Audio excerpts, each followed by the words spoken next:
Hi hello. ఈరోజు తెలంగాణ రాష్ట్రంలో దేశంలోనేమో లోక్సభ ఎన్నికల వేడి కనబడతా ఉంది. రాజకీయాలన్నీ నరేంద్ర మోడీ రాహుల్ గాంధీ చుట్టూ తిరుగుతూ ఉన్నాయి. తెలంగాణ రాష్ట్రంలో కూడా రాజకీయాలు వేడెక్కాయి. 2 నెలల్లో ఎన్నికలు పెట్టుకొని ఇటు కవిత గారిని అరెస్ట్ చేసినటువంటి క్రమంలో కవిత అరెస్టుకు సంబంధించిన విషయంలో నరేంద్ర మోడీ కక్షపూరిత రాజకీయాలు, అటేమో కాంగ్రెస్ బీఆర్ఎస్ను ఖాళీ చేస్తామనే రాజకీయాలు, బీఆర్ఎస్ పార్టీ ఏమో మరి కవితని అరెస్ట్ కాకుండా చూసుకునే ప్రయత్నాలు చేస్తూ ఈ రాజకీయాలు ఇంత వేడిగా ఉన్నప్పుడు ఒక్కసారిగా తెలంగాణ రాష్ట్ర రాజకీయాలన్నీ బహుజనవాదం వైపు మరలాయి. మరి ఎందుకు అనంటే బహుజనవాదిగా బీఎస్పీ రాష్ట్ర అధ్యక్షునిగా పనిచేసి మొన్న అసెంబ్లీ ఎన్నికల్లో సిరిపూర్ కాగజ్నగర్ నుండి ఎమ్మెల్యేగా పోటీ చేసి ఆ ఓటమి తర్వాత బహుజన రాజకీయాలన్నీ బీఆర్ఎస్తో పొత్తుతో మేము లోక్సభ ఎన్నికల్లో ముందుకు పోతామని చెప్పిన తర్వాత ఒక్కసారి రాజకీయాలు వేడెక్కి సరిగ్గా 48 గంటలు గడవగానే నేను బీఎస్పీకి రాజీనామా చేస్తున్నా, బీఆర్ఎస్లో కలవబోతున్నా అని ఇచ్చినటువంటి స్టేట్మెంట్ ఏదైతుందో ఆర్ఎస్ ప్రవీణ్ కుమార్ గారి స్టేట్మెంట్ వల్ల ఈరోజు బహుజన రాజకీయాలను వేడెక్కినాయి. మరి దేశమంతా లోక్సభ ఎన్నికలకు సంబంధించిన విషయాలు మాట్లాడుకుంటా తెలంగాణలో మాత్రం ఈరోజు ఆర్ఎస్ ప్రవీణ్ కుమార్ గారు హాట్ టాపిక్గా మారారు. అసలు ఏం జరిగింది తెలంగాణ రాష్ట్ర రాజకీయాల్లో, ఏం జరుగుతుంది, మరి బీఎస్పీని వదిలి ఆర్ఎస్పీ ఎందుకు బీఆర్ఎస్ బాట పట్టాల్సి వచ్చింది అని విషయాలన్నీ మనతో మాట్లాడడానికి తెలంగాణ రాష్ట్రంలో ఉస్మానియా తెలంగాణ యూనివర్సిటీలో ఫార్మర్ డీన్గా పనిచేసినటువంటి లా కాలేజీకి ఫార్మర్ డీన్గా పనిచేసినటువంటి ప్రొఫెసర్ గాలి వినోద్ కుమార్ గారు మనతో ఉన్నారు. సార్ జై భీమ్. జై భీమ్. జై భీమ్. బాగుందా సార్? బాగున్నా. రాష్ట్ర రాజకీయాలు చూస్తున్నారు మీరు గత వారం రోజులుగా. ఎప్పుడైతే నేను కేసీఆర్తో పొత్తుకుపోతున్నా అని చెప్పేసి ఆర్ఎస్ ప్రవీణ్ కుమార్ గారు ప్రకటించారో అప్పటి నుండి రాష్ట్ర రాజకీయాలన్నీ ఆర్ఎస్ ప్రవీణ్ కుమార్ గారి వైపు తిరుగుతూ ఉన్నాయి. ఇప్పుడు లోక్సభ ఎన్నికల వేడి, ఒకవైపు జమిలీ ఎన్నికలని, సిఏఏ అమలు అని చెప్పేసి ఎన్నో రకాలుగా మాట్లాడుతూ ఉంటే అవి తెలంగాణలో అసలు చర్చ కూడా రాకుండా కేవలం బహుజన రాజకీయవాదం నడుస్తూ ఉంది. ఏకంగా ఆర్ఎస్ ప్రవీణ్ కుమార్ గారు నేను బీఎస్పీకి రాజీనామా చేస్తున్నా, బీఆర్ఎస్లో చేరుతున్నా అని చెప్పేసి నేను నీలి కండువా తీసేసి గులాబీ కండువా కప్పబోతున్నా అని చెప్పేసి చెప్పాడు. ఇది ఏ రకంగా అర్థం చేసుకోవచ్చు బహుజన రాజకీయాల్లో?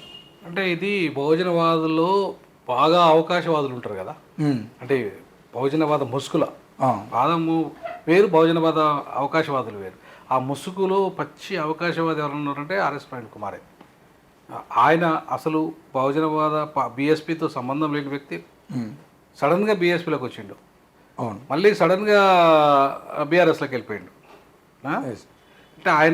అంటే ఆయన అవకాశవాదం కోసము ఆయన ఎమ్మెల్యే గెలవడానికి బీఎస్పీ అవసరం వచ్చింది. అది ఓడిపోయిన తర్వాత మళ్ళీ ఎంపీ గెలవడానికి మళ్ళీ బీఆర్ఎస్ అవసరం వచ్చింది. అంటే ఆయనకు ఏ అవసరం ఉన్నా కూడా ఆయన సెక్రటరీగా ఆయన మీద యాక్షన్ తీసుకోబోతున్న టైంలోనే ఆయన బీఎస్పీ సంకర చేరిండు. ఆ బీఎస్పీని ఒక ఆయుధంగా వాడుకున్నాడు. ఆయన అక్కడ జరిగిన వ్యవహారాలన్నిటి మీద మళ్ళీ ఇమ్మీడియట్లీ ఏం చేశాడు, అక్కడికి వెళ్ళి మళ్ళీ ఏం చేశాడంటే ఇవాళ మరొక ఆయుధం ఏం చేశాడంటే నేను ఎట్లాగో బీఎస్పీ ద్వారా గెలిచే పరిస్థితి లేదు కాబట్టి నేను బీఆర్ఎస్ ద్వారా మళ్ళీ ఎంపీని అవుతా అని చెప్పేసి ఎమ్మెల్యేగా ఓడిపోయిన తర్వాత ఎంపీ దానికి మళ్ళీ బీఆర్ఎస్కి వెళ్ళిపోయాడు. అంటే మీరు 1984 నుండి దాదాపు 2008 14-15 సంవత్సరాల పాటు కాంశీరామ్ గారితో కలిసి పనిచేసిన అనుభవం మీకు ఉంది. దాదాపు ఎమ్మెల్యేలను నిలబెట్టి ఎంతో డబ్బులు కూడా ఖర్చు చేసుకున్నటువంటి చరిత్ర కూడా మీకుంది. అంటే నేనేమంటున్నా అంటే నాగర్ కర్నూలు ఒక్క ఎంపీ సీటు కోసం బీఎస్పీని వదిలి, అసలు నిజానికి నాగర్ కర్నూలు ఒక్క సీటు కోసం బీఆర్ఎస్తో పొత్తు పెట్టుకునే అవసరమే లేదని చాలామంది మేధావులు విమర్శించారు. అవును. ఈరోజు అసలు బీఎస్పీని వదిలేసి సిద్ధాంతాన్ని పక్కన పెట్టేసి బీఆర్ఎస్లో కలవడాన్ని ఏ రకంగా చూడొచ్చు? అదే నేనేమంటున్నా, ఆయనకు ఎప్పుడు అవకాశవాదమే ఆయనది. ఎప్పుడు కూడా కమిట్మెంట్తో సిద్ధాంత పునాదిగా వచ్చినాడు కాదు.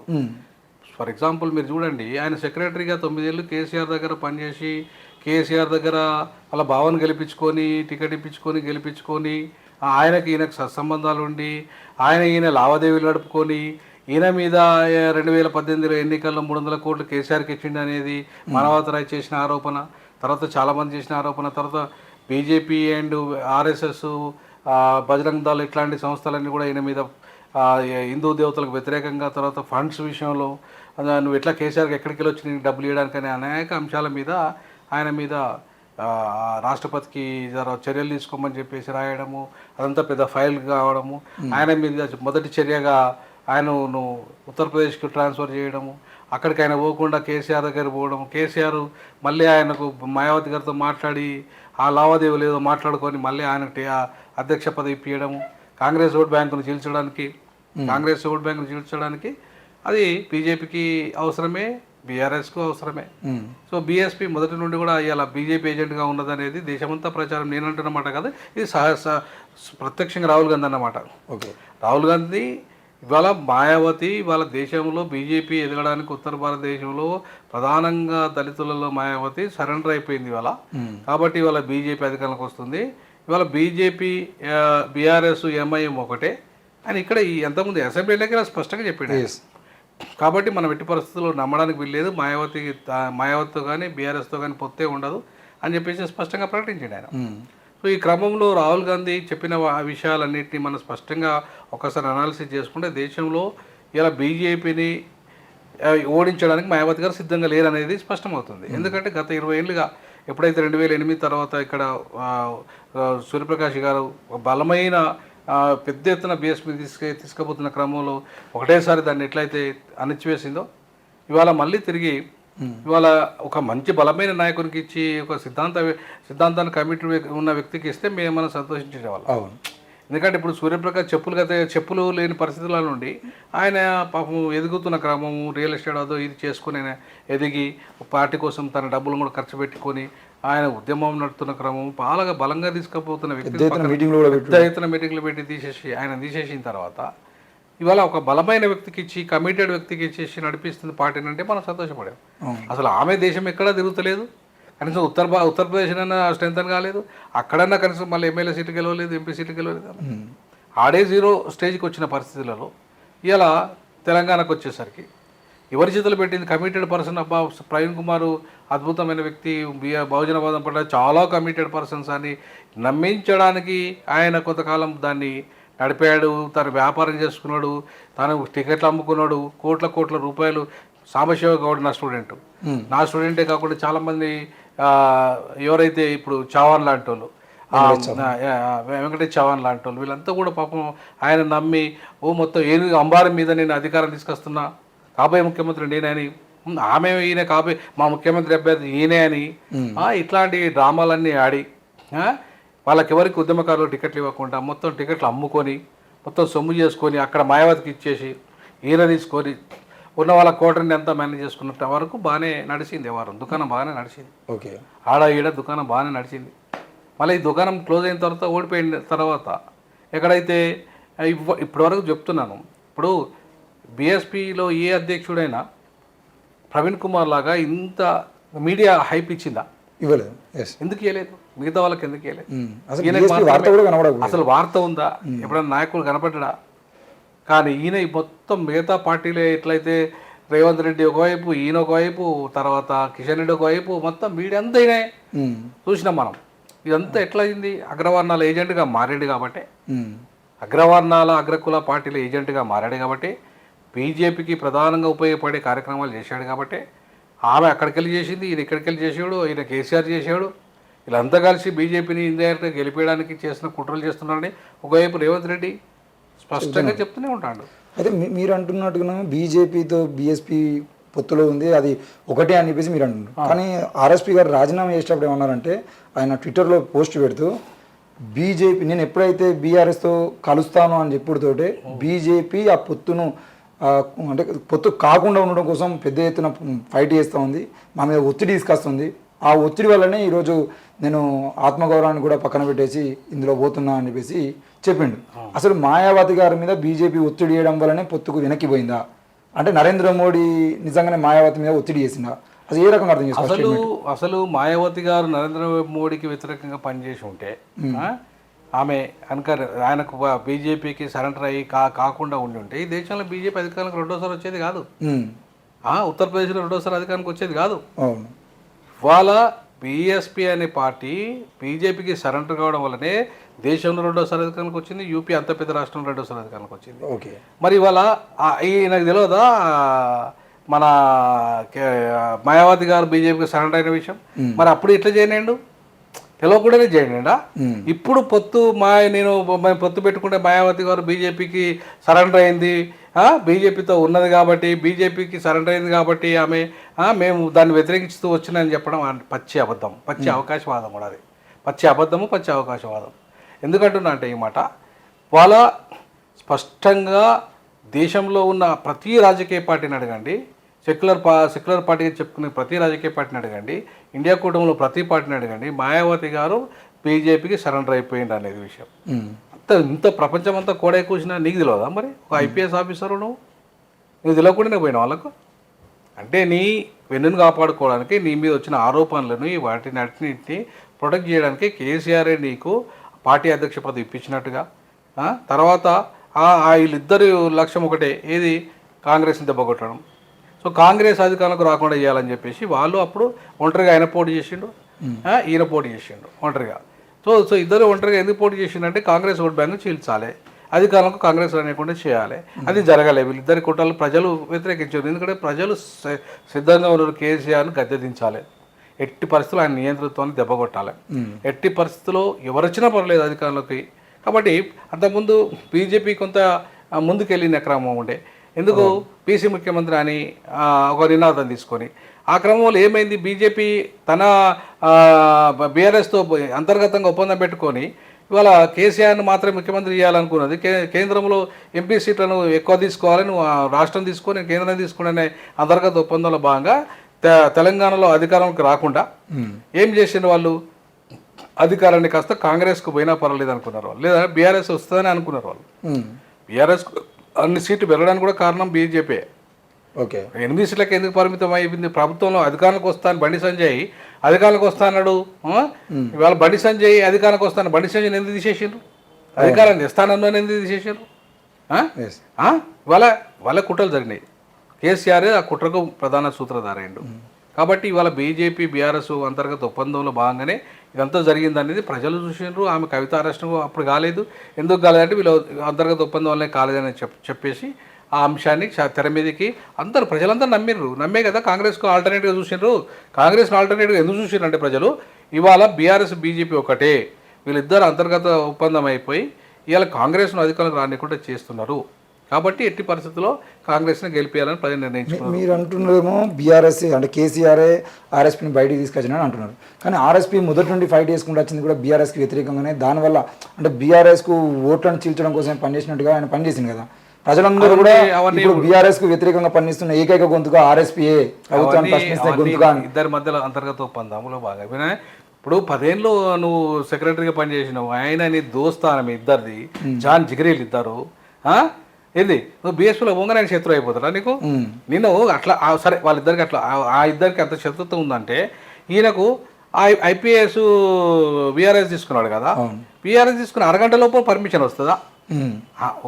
వీళ్ళకి రహస్య ఒప్పందం లేకపోతే ఇప్పుడు నేను ఒక ప్రొఫెసర్, మాకేం ఫైనాన్షియల్ అవి ఏమి ఉండయి, కానీ నాకే 3 నెలలు పట్టింది ఏది బీఆర్ఎస్ రావడానికి.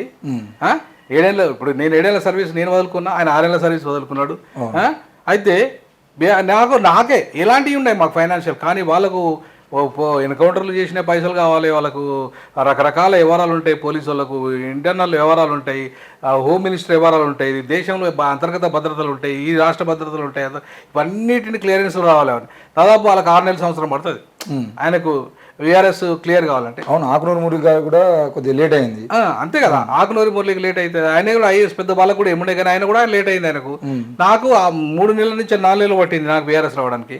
మరి నీకు అరగంట లెటర్ వచ్చింది, అరగంటలో లెటర్ ఎట్లా వచ్చింది? సోషల్ మీడియాలో ఎట్లా వచ్చింది? ఇట్లా లెటర్ పెట్టినావు బీఆర్ఎస్, నీకు అరగంటలో వచ్చేసింది నీకు చేతికి. ఎట్లా వస్తుంది?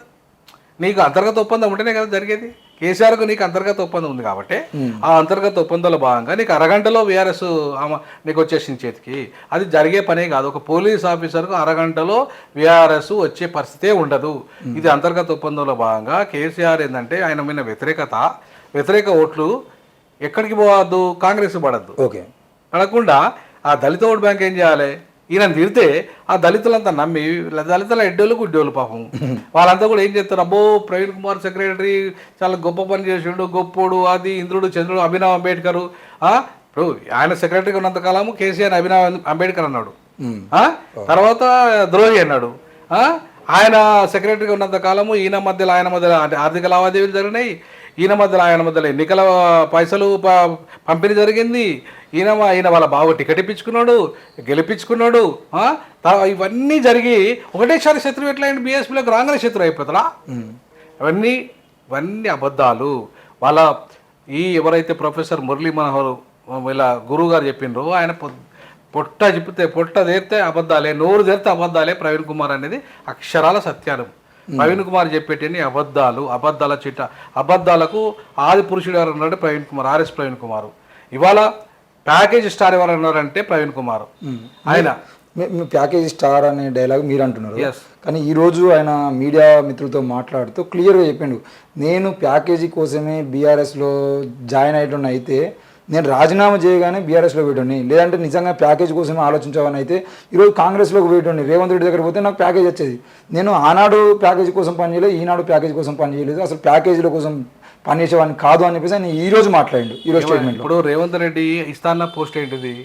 ఎంపీ పోస్ట్ కాదు, ఎంపీ పోస్ట్ కాదు, ఎమ్మెల్యే పోస్ట్ కాదు. ఎమ్మెల్యే టికెట్ ఇస్తానాలే, నా ఎంపీ టికెట్ ఇస్తానాలే. ఆయన టీఎస్పీఎస్ చైర్మన్ ఇస్తాన్నాడు.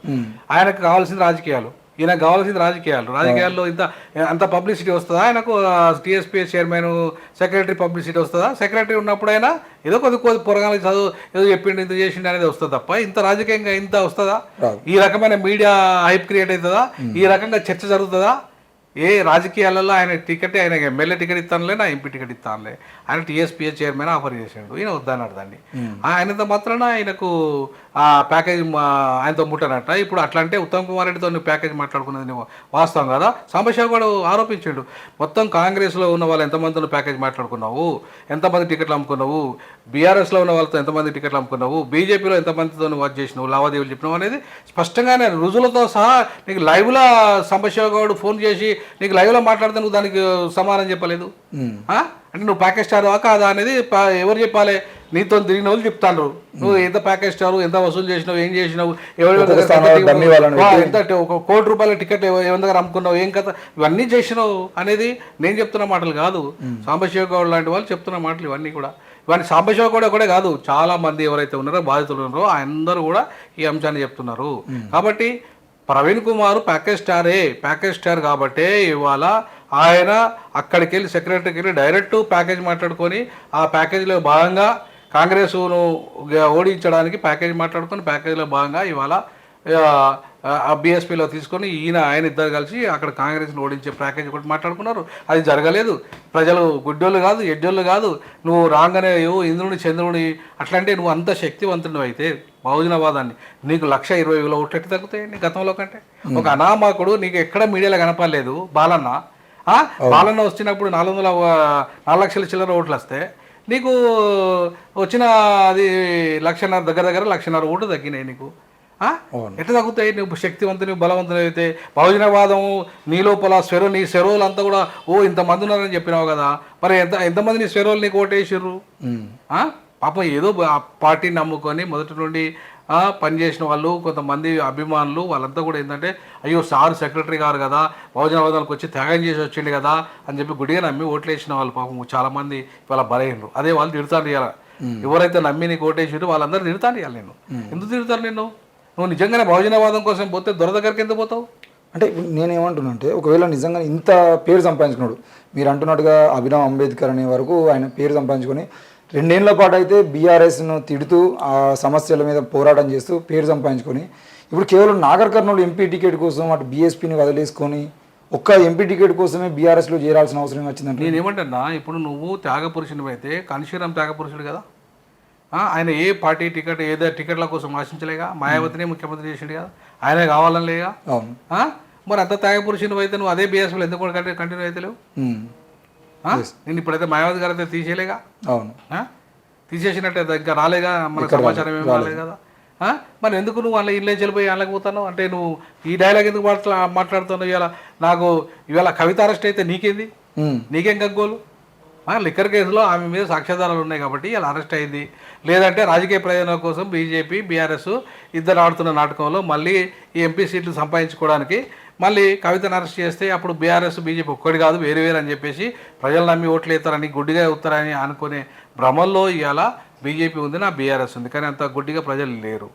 ఎవడు ఏం డ్రామాలు వేస్తాడు, ఏం చేస్తాడు, ఎందుకు ఇవాళ మొత్తం రాజ్యాంగాన్ని మారుస్తా అని చెప్పేసింది కేసీఆర్.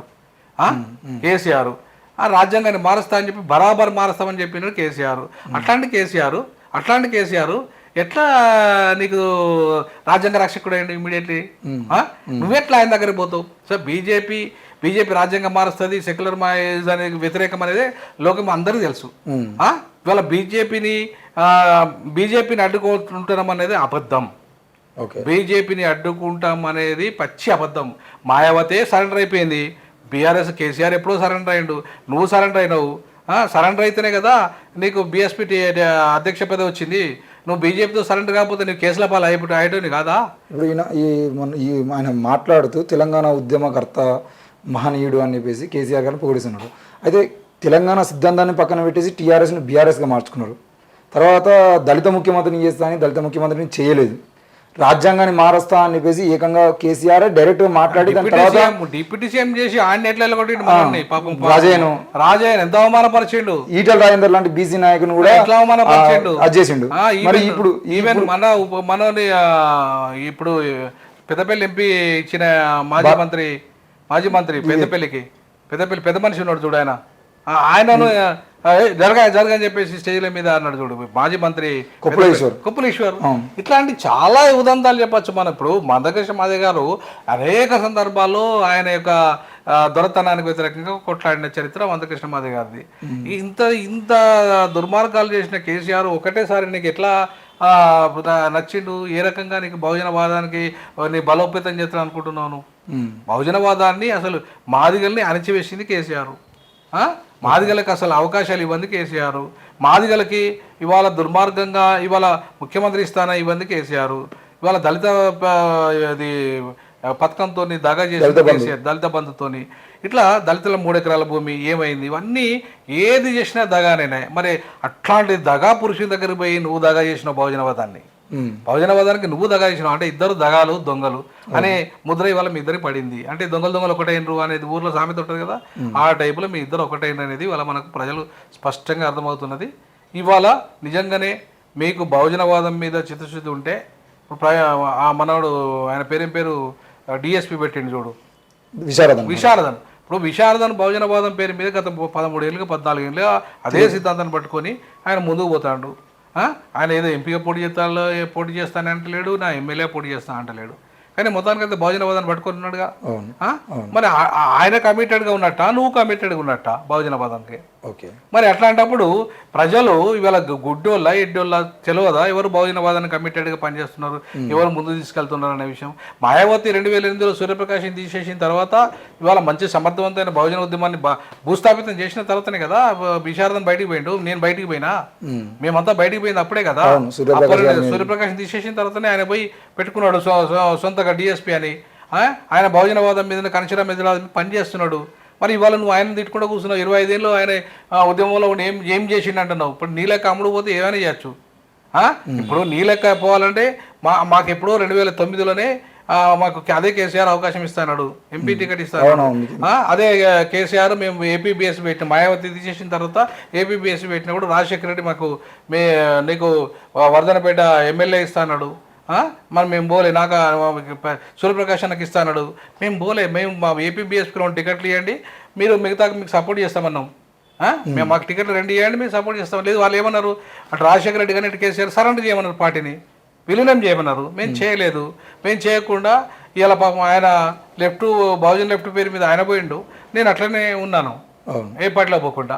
ఇవాళ మరి మేము బహుజనవాదం మీద కట్టుబడి ఉన్నామా? బీఎస్పీలో పనిచేసి 15 సంవత్సరాలు పనిచేసి 12 ఎమ్మెల్యే పోటీ చేయించినాము, అట్లాగే ఎంపీలు పోటీ చేయించినాం. మా శక్తి మేరకు 20-25 లక్షల దాకా నాకు ఖర్చు పెట్టుకున్నా, నేను పోటీ చేయించినాము, అన్నీ చేసినాం. మరి ఇవాళ కనిషరంగర్తో తిరిగిన అనుభవం ఉంది. మాయావతి ఎలక్షన్ పోయినాం, మాయావతి ముఖ్యమంత్రి ప్రమాణ స్వీకారాన్ని పోయినాం. ఇంత జరుగుతున్నా నువ్వు ఎన్నడూ కనిషరాం ముఖం చూడను అనివి. కనిషరాం ఇన్నేళ్ళు ఇక్కడ ఉన్నా కూడా ఒక్కరోజు రాననివి.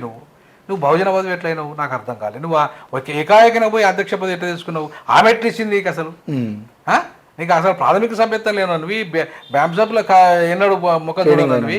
మరి అటువంటి నీకు ఆమె ఎట్లా ఇచ్చింది? ఆమె మధ్యలో నీ మధ్య జరిగిన ఒప్పందం ఏంది? దానికి మళ్ళీ బీఆర్ఎస్ కేసీఆర్తో ఒప్పందం ఏంది? ఇవాళ ఇవన్నీ కూడా ప్రజలు గుడ్డోళ్ళు కాదు కదా, గమనిస్తారు, ఖచ్చితంగా గమనిస్తారు. ఇవాళ చెప్పదలుచుకున్నా, నీ అవకాశవాదం కోసం ఎవ్వరు అద్దంటలేరు. నువ్వు బీఆర్ఎస్లకు నేను నాకు అవకాశం, నాకు ఎంపీ కావాలనుకుంటున్నా, నేను పోతున్నా అని చెప్పేసి నువ్వు ఎవరు అంటారు? ఎవరు దానికి ఎవరు వ్యతిరేకం కాదు. నాకు ఇవాళ ఎంపీ టికెట్ కావాలి, ఎస్ నేను అవకాశం వస్తే నేను పోతా అని చెప్పేసి వెళ్ళిపోయేవాళ్ళు అంటారు. కానీ దానికి ముసుగులు ఏం చేస్తావు నువ్వు? ఇలా బీజేపీ వచ్చి అడ్డం పడ్డది.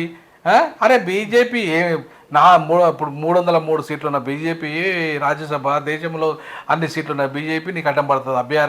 బీఆర్ఎస్కి అసలు ఏమున్నది నేడా? ఉన్న వాళ్ళంతా వెళ్ళిపోయారు, ఇప్పుడు ఎంపీలు వెళ్ళిపోయారు, ఎమ్మెల్యేలు క్యూలు కట్టినరు, అసలు లేకుండా అదాపుగా ఖాళీ అయిపోయింది. మరి దాన్ని ఇవాళ బీజేపీ ఎంత పెద్దగా టార్గెట్ చేయాల్సిన అవసరం బీజేపీకి ఏముంది? బతికించిండు ఇవాళ బీజేపీ బీఆర్ఎస్ని ఇప్పటిదాకా బతికించుకుంటూ వచ్చింది, కాంగ్రెస్ కొలాబ్ చేసుకుంటూ వచ్చింది, కొలాబ్స్ చేస్తుంది కూడా కాంగ్రెస్. ఇవాళ బీజేపీని బీఆర్ఎస్ను కొలాబ్ చేస్తున్న బీఆర్ఎస్ను నువ్వు కాపాడుకోవడానికి నువ్వు పోతున్నావు అందులోకి. ఓకే, అంతే కదా, అంతే కదా, అంతే. ఆయన కొలాబ్స్ అవుతున్న బీఆర్ఎస్ను కాపాడడానికి నువ్వు పోతున్నావు. నువ్వు బహుజనవాదాన్ని బొందబెట్టి దొరను కాపాడడానికి పోతున్నావు. మరి నువ్వు ఎటువంటి వ్యక్తి అన్నట్టు? మరి బహుజనవాదాన్ని లేపడానికి దాంట్లోనే ఉండి దాన్ని లేపాలనా దొర దగ్గర? బీఆర్ఎస్ ఇప్పుడు భూస్థాపితం అయ్యేది ఉంటే అంటే నెక్స్ట్ బహుజనవాదం పేరుతోని ఆర్ఎస్పీ గారికి మంచి ట్రెండ్ ఉండేది.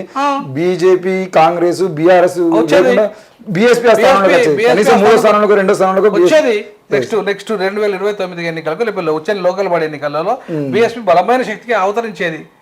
నీకు పొత్తు ఒకవేళ 2 సీట్ల పొత్తు అన్నా కూడా అది పొత్తు అట్లనే కంటిన్యూ అయితే ఇవాళ మీకు అద్భుతంగా మొదలయ్యేది. 4 సీట్లు అడిగిందట మాయావతి గారు. 4 సీట్లు కావాలన్నప్పుడు వీళ్ళు 2 సీట్లకైతే పరిమితమైనట. ఆమె దాన్ని ఒప్పుకోలేదట మనకు అందుతున్న సమాచారం ప్రకారంగా.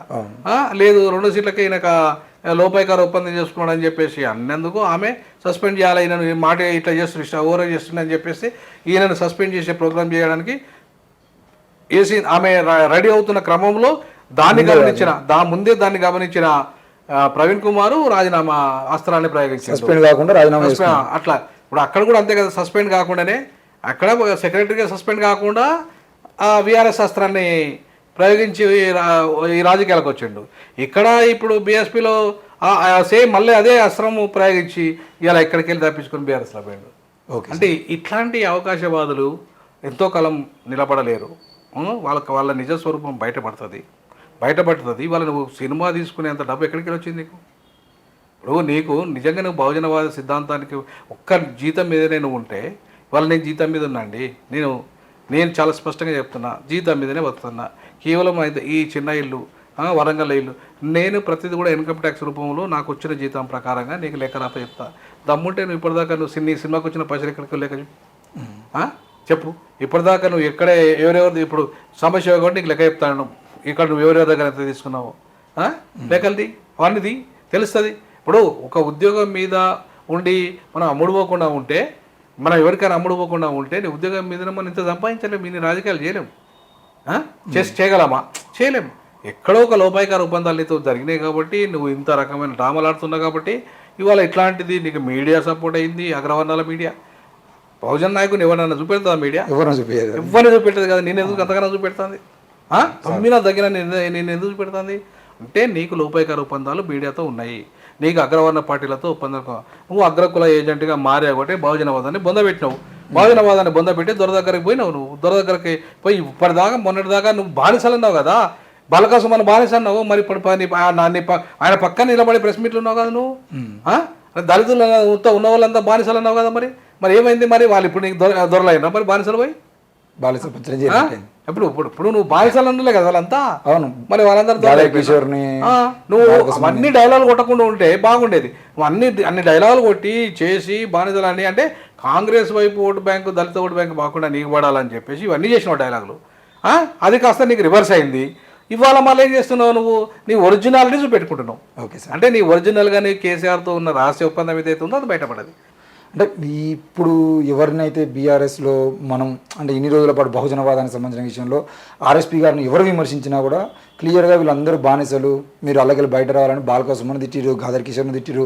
తర్వాత గువ్వల బాలరాజు ఇప్పుడు ఏ నాగర్ కర్నూలు సీటుకి అయితే ఈయన పోటీ చేస్తున్నాడో అదే నాగర్ కర్నూలులో బీఆర్ఎస్ తరఫున సీటు కావాలని చెప్పేసి ఆశించిన గువ్వల బాలరాజు ఉన్నాడు. గువ్వల బాలరాజు ఆల్రెడీ ఎమ్మెల్యే ఓడిపోయింది. ఇప్పుడు ఎంపీ టికెట్ రాకపోతే నాకు రాజకీయ సన్యాసం అయితే అని చెప్పేసి బాధలో ఉన్నాడు. అవును, ఇప్పుడు ఈ బానిస అని చెప్పేసి ఇన్ని రోజుల పాటు ఏ ఆర్ఎస్పీ సైన్యం అయితే గువ్వల బాలరాజును తిట్టిరో, గువ్వల బాలరాజు ఓడిపోవడానికి కూడా ఈరోజు కారకులయ్యారో, ఈరోజు అదే నాగర్ కర్నూలులో ఒకవేళ ఆర్ఎస్పీ కనుక పోటీ చేస్తే గువ్వల బాలరాజు నుండి సపోర్ట్ దొరుకుతుంది అంటారు. అసలు నిజానికి ఈ బీఆర్ఎస్ పార్టీ ఆర్ఎస్ ప్రవీణ్ కుమార్ను గెలిపించుకుందట. 100% గెలవరు. నేను ముందే చెప్పిన, అప్పుడు ఎన్నికల ఎమ్మెల్యే కూడా గెలవడని చెప్పిన. ఇదే సాంబశివ గౌడ్ వీళ్ళంతా కూడా నా దగ్గరకు వచ్చి, సార్ మీ ఇట్లా జాయిన్ అవుతున్నాం అంటే, ఎందుకు జాయిన్ అవుతుండ్రా బాబు, మీరు ఇప్పుడు ఆ బీఎస్పీకి ఏం అది బలోపేతం లేదు, ఏం లేదు, రేపు అది ఒక్క సీటు కూడా గెలవదు, ఆయన కూడా గెలవడని చెప్పిన నేను. ఎందుకంటే అవకాశవాదులని ప్రజలు గమనిస్తారు, ఖచ్చితంగా గెలిపిస్తారని నేనైతే అనుకోను. నువ్వు ఆయన ఒకవేళ కాంగ్రెస్తో పొత్తు పెట్టుకున్న గెలిస్తే కొన్ని సీట్లు గెలవచ్చు, లేదంటే బీఆర్ఎస్తో పొత్తు పెట్టుకున్న ముందు అలయన్స్లో ఎమ్మెల్యే అప్పుడు పెట్టుకోవచ్చు. అప్పుడే ఏదైనా ఏదైనా ఇప్పుడు బీఆర్ఎస్తో ముందే అలయన్స్, ఫర్ ఎగ్జాంపుల్ ఇదే నువ్వు ఇప్పుడు పొత్తు పెట్టుకుంటావు కదా, నువ్వు ఎమ్మెల్యే అప్పుడు ఎందుకు పెట్టుకోలే? ఎమ్మెల్యే అప్పుడు పెట్టుకుంటే నీకు 15-20 మందికి సీట్లు వచ్చేది కదా, దాంట్లో ఒక 5గురన్నా గెలిచేటోళ్ళు కదా, నీతో పాటు 5గురన్నా గెలిచేటట్లు కదా, నువ్వు ఓడిపోయినా కూడా మిగతా వాళ్ళని గెలిచేటోళ్ళు కదా. అంటే ఆయన ఒక్కడు మాత్రమే గెలవాలి, ఎమ్మెల్యేగానైనా సరే ఎంపీగానైనా, అంటే ఆయన ఒక్కడి కోసమే పార్టీనంతా బలి చేయాలి.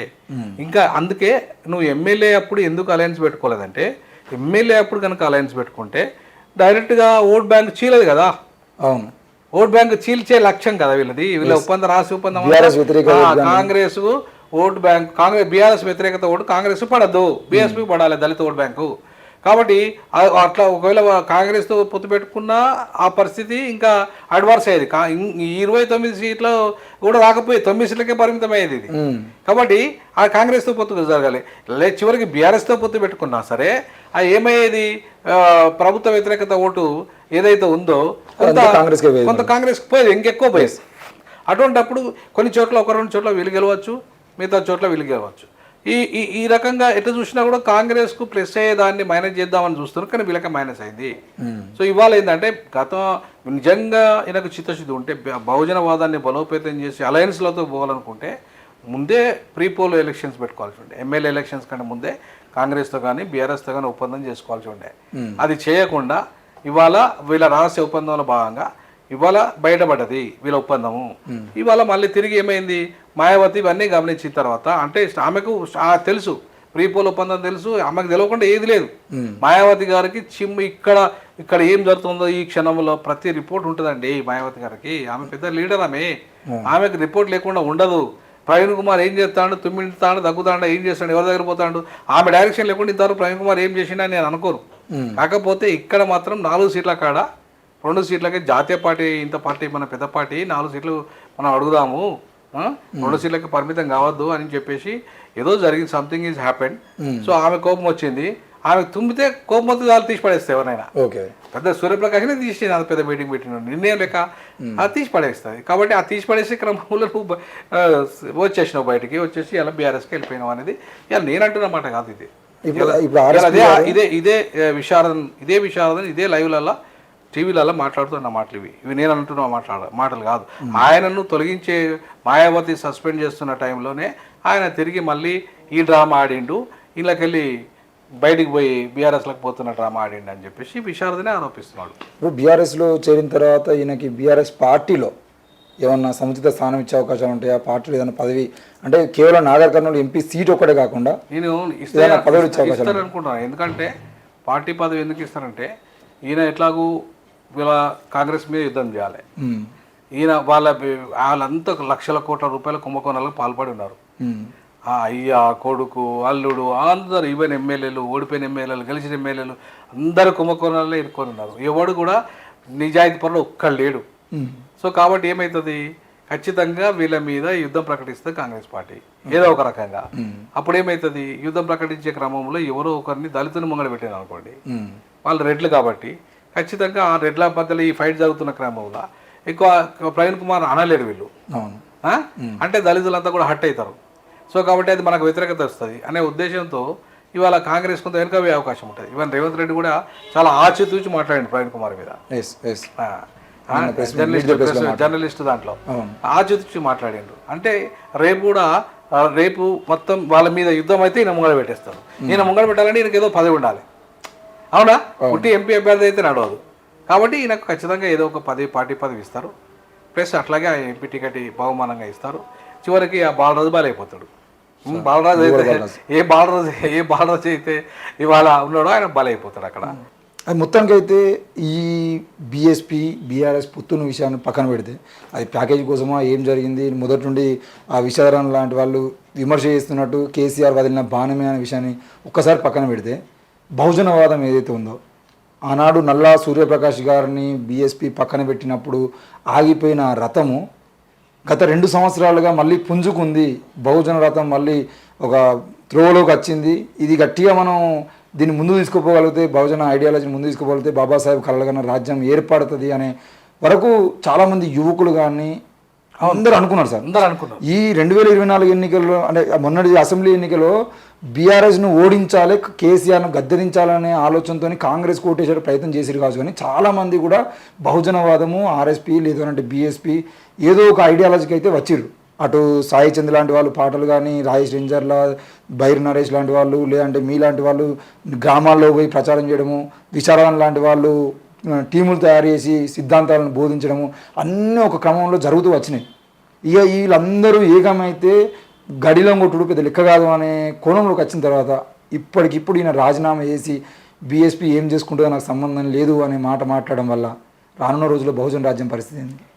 బహుజనవాదము ఇట్లాంటి నాయకుడిని మాత్రం నమ్మదు.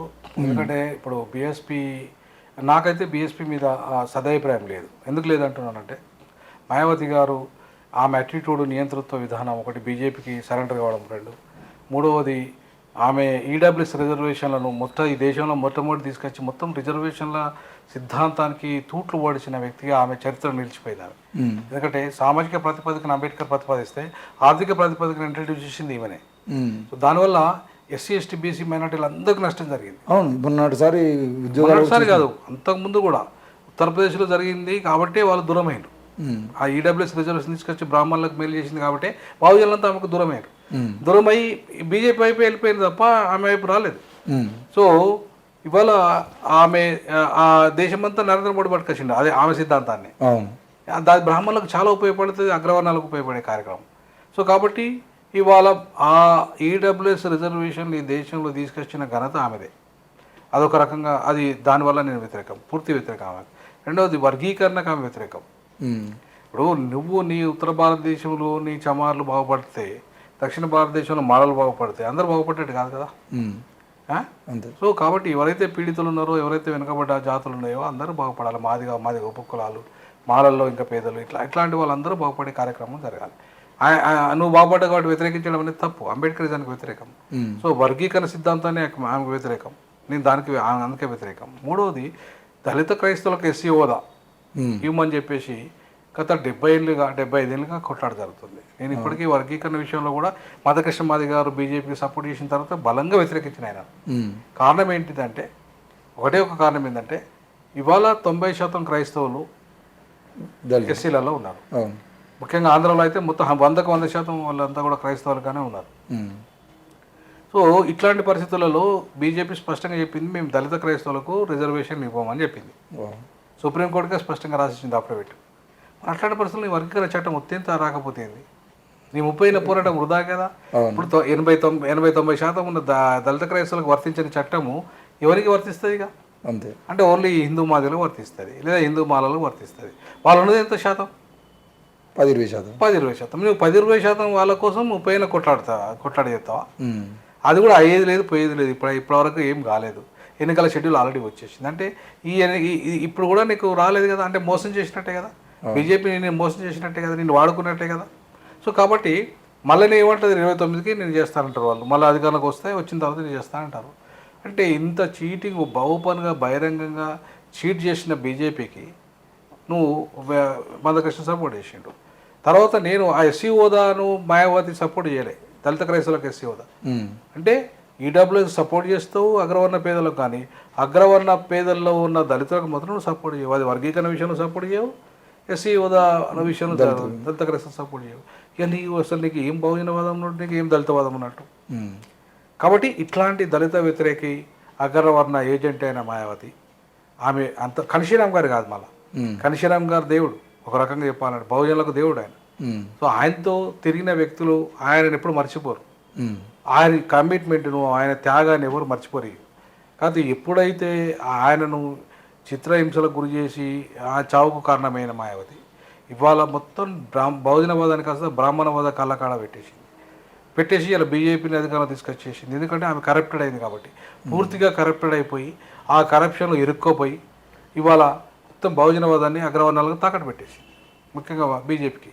అక్కడ ఆమె తాకట్టు పెడితే ఈయన పూర్తిగా కరప్టెడ్ అయిపోయి ఇక్కడ అదే బహుజనవాదం వాళ్ళ బెహెంజీ కరప్షన్ విధానాన్ని ఇక్కడ కొనసాగించి ఈ ఒప్పందంలో దొరతో ఒప్పందం చేసుకొని ఇలా కాంగ్రెస్ని దెబ్బకొట్టే కార్యక్రమం ఆమె అక్కడ చేసింది, ఉత్తరప్రదేశ్లో దేశమంతలో చేసింది, ఉత్తర భారతదేశంలో చేసింది, ఈయన ఇక్కడ చేసాడు. సో కాబట్టి ఇద్దరు తోడుదొంగలే ఒక రకంగా చెప్పాలంటే, బహుజనవాదాన్ని కూని చేసిన వాళ్ళే. సో ఆమె ఇంకా అది పట్టుకొని ఉన్నది, ఎందుకంటే ఆమె గతంలో లేదు కాబట్టి. ఈయనకి అది కాదు కదా, ఈయన కేసీఆర్ విసిరిన బాణం కాబట్టి, ఈ కేసీఆర్ విసిరిన బాణం కాస్త మళ్ళీ ఆయన గుడికే పోయింది. సో కాబట్టి ఇలా ఆయన పోయినా ఉన్న బహుజనవాదం మాత్రం చావదు.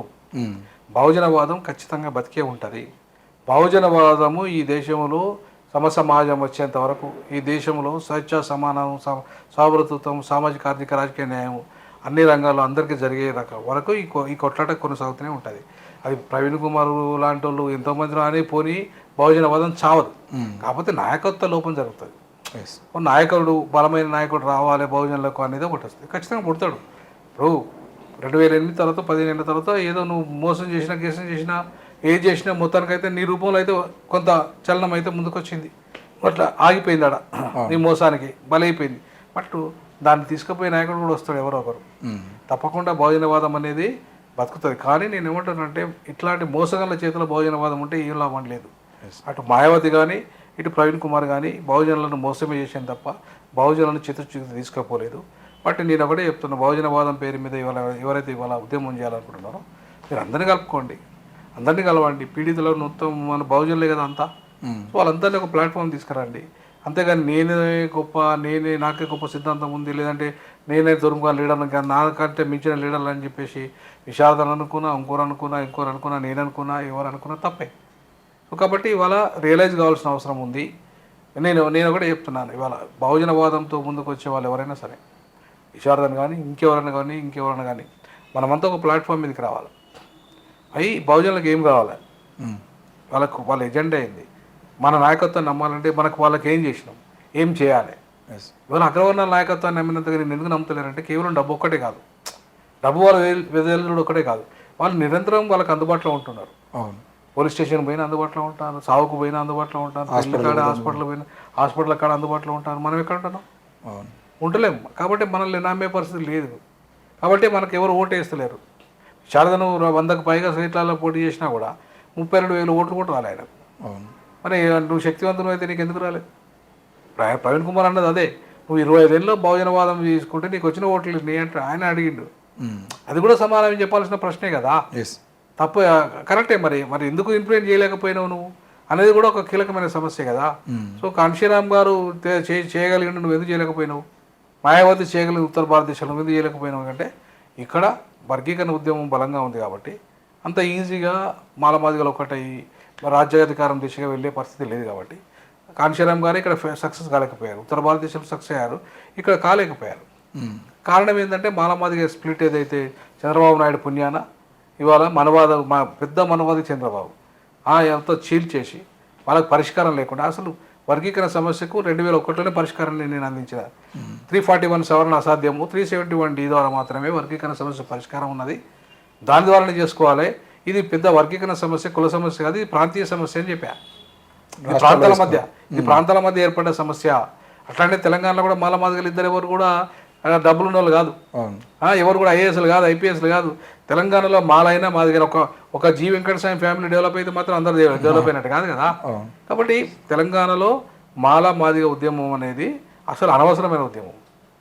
ఎందుకంటున్నానంటే ఈ మాట, ఇవాళ తెలంగాణలో మాలలు పెద్దగా బాగుపడ్డది లేదు, మాదిగలు కూడా బాగుపడ్డది లేదు. ఎందుకంటే ఇక్కడ బ్రిటిష్ ఎడ్యుకేషన్ లేదు, అక్కడ ఉంది బ్రిటిష్ ఎడ్యుకేషన్, ఆంధ్రాలో ఉంది. సో వాళ్ళు అడ్వాన్స్ అయ్యారు. మాలైనా వాళ్ళ మధ్యలో కొట్లాట అది. కాంగ్రెస్ వాళ్ళు మాలలు చేసుకుంటే మాదిగలు తెలుగుదేశం వాళ్ళు చేసుకున్నారు. సో అక్కడ అవకాశాలు ఉమ్మడి ఆంధ్రప్రదేశ్ ఏర్పడిన తర్వాత వాళ్ళే అక్కడ వాళ్ళు ఇక్కడికి వచ్చేవాళ్ళు, ఇక్కడ మా తెలంగాణలో అవకాశాలు కూడా వాళ్ళే ఆంధ్రలో కొట్టేసారు. ఇలా జేబీ రాజు లాంటి వాళ్ళు ఇవాళ, ఇంకా ఐఏఎస్ ఆయన కాకిమాధవరావు లాంటి వాళ్ళు, వీళ్ళందరూ ఆంధ్రలే కదా. వీళ్ళందరూ ఇక్కడ అవకాశాలను కొట్టేసిన వాళ్ళే కదా. ఇక్కడ మొత్తం ఎవరైతే ఆంధ్ర నుండి మైగ్రేట్ అయిన వాళ్ళందరూ కొట్టేసిన వాళ్ళే కదా. ఇటు ఉత్తర భారతదేశం నుండి వచ్చిన ఎస్సీలంతా కూడా రిజర్వేషన్ కొట్టేసిన వాళ్ళే, ఇక్కడ లోకల్ రిజర్వేషన్ అని. ఆంధ్ర నుండి మైగ్రేట్ అయిన వాళ్ళంతా కొట్టేసిన వాళ్ళే. అంతిమంగా నష్టపోయింది ఎవరు? లోకల్ దళితులు, తెలంగాణ దళితులు నష్టపోయినారు. సో కాబట్టి దోపిడీదారులు అంటే వీళ్ళు దోపిడీదారులు ఏం కాదు, ఇదంతా పాలక సమాజం చేసిన కుట్ర తప్ప వీళ్ళతో తప్పు కాదు. అది పాలక సమాజం వాళ్ళని తీసుకొచ్చింది, తీసుకొచ్చింది, ఈ రకంగా జరిగింది. కాబట్టి నేనేమంటానంటే దీనికి పరిష్కారం కూడా ఉందంటున్నా. ఈ పరిష్కారాన్ని అందించాలి. అందించినప్పుడు నాయకులు నమ్ముతారు ప్రజలు. ఇప్పుడు దళిత క్రైస్తవులు అడుగుతున్నారు మాకు ఎస్సీ దాని గురించి కొట్లాడాలి దళితులు. అసలు దళిత సమస్యలను ఎక్కడ పట్టించుకుంటున్నాం మన వాళ్ళు? బహుజనవాదం పేరుకే బహుజనవాదం, కానీ బహుజనవాదం అంటే ఫస్ట్ దళితులు కావాలి కదా, దళిత సమస్య పరిష్కారం కావాలి కదా. ప్రస్తుతం ఉన్న సమస్యను పరిష్కారం చేయకుండా నువ్వు ఏంటో మాట్లాడితే దొరను తిట్టినంత మాత్రం అధికారం నీకు రాదు కదా. ఏదో కేసీఆర్ తిడుతున్నావు, రేవంత్ రెడ్డిని తిడుతున్నావు, అధికారం రాదు కదా. అసలు నీ ప్రజలు నువ్వు ఏం చేస్తున్నావు అనేది రియలైజ్ కావాల్సిన అవసరం ఉంది. ఆ దిశగా అడుగులు వేస్తే ఖచ్చితంగా రానున్న రోజుల్లో 2029లోనే బహుజన రాజ్యం వస్తుంది నా దృష్టిలో. అయితే కరెక్ట్ లీడర్షిప్ కనుక ఉంటే, ఏదో ప్రవీణ్ కుమార్ ఉంటే లేకపోతే మాత్రం బహుజనులు చచ్చిపోతారా, బహుజనుల లీడర్షిప్ పోతుందా? అంటే విశారదం లాంటి వాళ్ళు పూర్తిగా ఫెయిల్ అయితేనంటేనా? కాదు కదా. వాళ్ళు కూడా కొంత మార్పులు చేర్పులు చేసుకొని బహుజనవాదాన్ని ఒక బలోపేతంగా ఎత్తుగడలు. కన్షీరం గారు బీజేపీతో పొత్తు పెట్టుకున్నారు, కాంగ్రెస్తో పెట్టుకున్నారు, సమాజ్వాదీ పార్టీతో పెట్టుకున్నారు. నువ్వు కూడా విశారదం లాంటి వాళ్ళు పొత్తు పెట్టుకోండి, పోండి, ముందుకు వెళ్ళండి, నీ పార్టీని స్ట్రెంథన్ చేసుకొని ముందుకు రండి. బహుజనవాదాన్ని బతికించుకోవడానికి నేను వస్తున్నా అని ముందుకు రమ్మను. విశారదం వచ్చేస్తే మిగతా వాళ్ళందరినీ కలుపుకుంటే ఎందుకు విశారదం ముందుకు పోగలుగుతాడు, ఎవరైనా పోగలుగుతారు. కాకపోతే పోవడానికి ఆయన ఇనిషియేట్ చేయాలి. ఇనిషియేట్ చేసేసి ఆయన ముందుకు తీసుకొని లీడర్షిప్ చేయాలి. సో ఆ రకంగా సూర్యప్రకాష్ ఇనిషియేట్ చేశాడు, అందరినీ కలిశాడు. అప్పుడు సూర్యప్రకాష్ అన్న అందరినీ కలిసి మొత్తం ఇనిషియేట్ చేసేసి బహుజనవాదాన్ని 0 నుండి ఇంత ఈ స్థాయికి తీసుకురావాలి. సో అట్లా ఇనిషియేట్ చేసేసి ముందుకు పోగలిగితే ఖచ్చితంగా బహుజనవాదం 2029లో అసలు యాక్చువల్గా నేను చెప్పినట్టు కనుక మందకృష్ణ మాదిగా వినుంటే నేనేం చెప్పానంటే, ఉస్మానియా విద్యార్థులు పెద్ద ఎత్తున ఉద్యమం చేస్తున్నారు తెలంగాణలో, మనం ఒక రాజకీయ చేసి ఏర్పాటు చేద్దాం మనం బహుజనులు. అక్కడ కోదండరామరెడ్డి అనేట రెడ్డి, ఆయన కోరుకునేది రెడ్డి రాజ్యమే. ఎన్నికైనా రెడ్డి రాజ్యం కోరుకుంటాడు. నయా గాంధీ కోదండరామరెడ్డి నమ్మద్దు మనము ఎట్టి పరిస్థితుల్లో. విరమ తర్వాత కోరుకునేది రెడ్డి రాజ్యమే అని అసలు ముందే రెడ్డి రాజ్యం కోరుకున్నాడు ఆయన. ఎప్పుడు సోనియా గాంధీ దగ్గర పోయి మాకు జానారెడ్డి కానీ జయపాల్ రెడ్డి కానీ ముఖ్యమంత్రి చేయమన్నాడు. అందుకే కేసీఆర్ కోపం వచ్చి కేసీఆర్ తనదనితే బయటకు వచ్చిన తర్వాత రెడ్డులంతా మళ్ళీ అటు ఇటు తిరిగి జనసమితి అనడాదని మళ్ళీ రెడ్డి దగ్గర పోయి వచ్చిండు. వచ్చి అలా ఎమ్మెల్సీ అయ్యాడు, రేపు మంత్రి కూడా అవుతాడు. ఈ విషయమే నేను ముందే గమనించి నేనేం చెప్పానంటే, వచ్చేది దొరల రాజ్యము, అది బలమైన రెడ్డి అయినా. కాబట్టి మనము బహుజన రాజ్యం తెచ్చుకోవాలంటే మనము ప్రత్యేక జేఏసీ ఏర్పాటు చేద్దాము, ఒక రాజకీయ జేఏసీ లాగా. విద్యార్థి జేఏసీతో కలుద్దాము, ప్రతి ఎన్నికల్లో పోటీ చేద్దాము, మనం ఒక రాజకీయ వేదికగా మారుదాం, మనమే అధికారంలోకి వస్తాము, ఉస్మానియా విద్యార్థిని మనం ముఖ్యమంత్రి చేద్దామని చెప్పాను, ప్రతిపాదన చేశాను. మాతో ఓకే అని ఓడిపోయి మళ్ళీ కేసీఆర్తో జతగట్టి కేసీఆర్ దీక్షలో పాల్గొని దీక్ష దగ్గర పాల్గొని రాజకీయ జేఏసీలో పోయి మళ్ళీ వాళ్ళు ఎలగొడితే బయటకు వచ్చి మళ్ళీ వాళ్ళకి వ్యతిరేకంగా కొట్లాడారు. ఇట్లా వీళ్ళు మన వాళ్ళు చేసిన తప్పిదాల కారణంగా, అది మందకృష్ణ కావచ్చు, అది గద్దరన్న కావచ్చు, అది ఆర్ కృష్ణ కావచ్చు, వీళ్ళంతా కూడా రాజకీయ నిర్ణయాలు తీసుకోకపోవడం వల్ల, వాళ్ళంతా కూడా అగ్రవర్ణాలకు సరెండర్ కావడం వల్ల ఇవాళ బహుజన రాజ్యం రాలే. వాడు అగ్రవర్ణాలకు సరెండర్ ప్రవీణ్ కుమార్ కాకపోతే బలంగా ఉంటే అగ్రవర్ణాల మీడియాలో చూపెట్టేటోళ్ళ అస్సలు చూపెట్టకపోయేటోళ్ళు కాదు. కాబట్టి ప్రవీణ్ కుమార్ కూడా అట్లా మారిండు కాబట్టి, అగ్రవర్ణాల ఏజెంట్గా మారిండు కాబట్టి ఇవాళ మళ్ళీ అగ్రవర్ణాల సంఖ్యలో దొరికిపోయింది ఆయన. కాబట్టి ఇవాళ అట్లాంటి అగ్రవర్ణాల ఏజెంట్లతో ఏం కాదు. ప్రవీణ్ కుమార్ లాంటి 100 మంది వచ్చినా ఏం కాదు, బహుజన రాజ్యం రాదు, చీటింగ్ రాజ్యమే వస్తుంది. బహుజన రాజ్యం అయితే నిజాయితీ గల వాళ్ళు ఎవరైతే ఇప్పుడు విశారదం లాంటి వాళ్ళు కొంత వర్క్ చేస్తున్నారో ఆ రంగంలో, అట్లాంటి వాళ్ళు ముందుకొచ్చి బలంగా బహుజనవాదం ముందుకు తీసుకుపోవాలి. ఖచ్చితంగా రానున్న రోజుల్లో బహుజనవాదం బతుకుతుంది. బహుజనవాదం ప్రపంచవ్యాప్తంగా ఇక్కడే కాదు, పీడిత ప్రజలంతా కూడా ప్రపంచవ్యాప్తంగా ఎవరైతే పీడితులు ఉన్నారో వాళ్ళంతా కూడా తమ రాజ్యం కోసం కొట్లాడుతున్నారు. తెలంగాణలో కూడా కొట్లాడతారు. ఖచ్చితంగా రాజ్యం వస్తుంది. కాకపోతే నాయకత్వాన్ని బట్టి వస్తుంది రిజల్ట్. నాయకులు బలమైన నాయకులు తయారైతే ఖచ్చితంగా రిజల్ట్ వస్తుంది. ఆ దిశగా ముందుకెళ్తే ఖచ్చితంగా బహుజన రాజ్యం 2029లోనే సాధ్యమవుతుందని నమ్మకం నాకున్నది. Okay sir, thank you. ఇది ఆయన మొత్తానికైతే తెలంగాణ రాష్ట్రానికి సంబంధించిన విషయంలో మొదటి నుండి ఆయన బీఆర్ఎస్తో పొత్తుంది, అంటే బీఎస్పీకి బీజేపీతో పొత్తుందని తెలిసి అందులో చేరి మొత్తానికి అయితే కాంగ్రెస్ ఓట్లను చీల్చేటువంటి ప్రయత్నం చేసిండు. అక్కడ ఫెయిల్ అయిపోయింది కాబట్టి ఇక్కడ నాగర్ కర్నూలులో ఎంపీగా నిలబడ్డా కూడా బీఎస్పీ పొత్తుతో అవుతుందో కాదని చెప్పేసి ఏకంగా బీఆర్ఎస్లో చేరిండు.